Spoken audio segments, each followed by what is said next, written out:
Doctress Neutopia. I'm in the Art Raffle house. This is a house that the Tucson Museum of Art raffles off every year. They pick a house like this one, this urban sprawl house, and they raffle it off. And this is to raise money for the Tucson Museum of Art.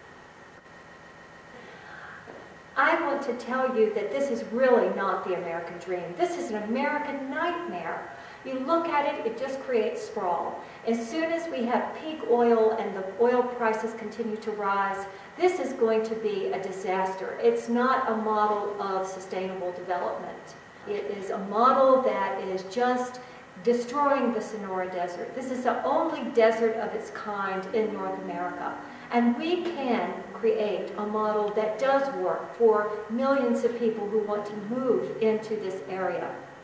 But it's not this design. This is a very old patriarchal design, and it has never worked, and it's not going to work. The nuclear families are deteriorating. In fact, most people don't live in nuclear families, so this model is not a model that can work for the vast majority of people.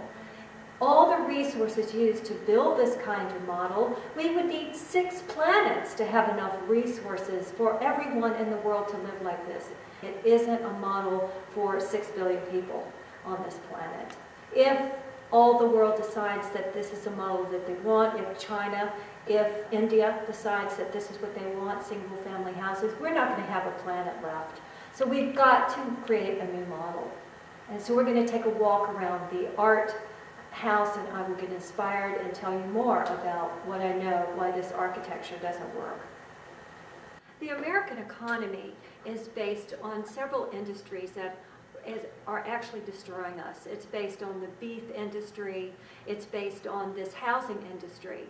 And this industry is very related to the consumption of oil and the need for automobiles.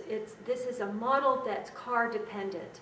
And as long as we are car dependent and addicted to oil, then we are going to have a situation where we're not going to have enough resources to go around on the planet, and we're going to continue to pollute our atmosphere. That's the most important thing, our atmosphere, isn't it? So many people are talking about global warming. Well, what's causing global warming is this model of housing. I want to end that model, and that's why I'm doing this video. We have to evolve beyond this. We can have a more collective architecture where we share resources than this single-family house that only a few people, the upper middle class, even want. The rest of us would like to have collective and sharing places, create studios that are public studios, and laboratories that are public laboratories, and public swimming pools, and public, that's what we need. Private is based on idiocy.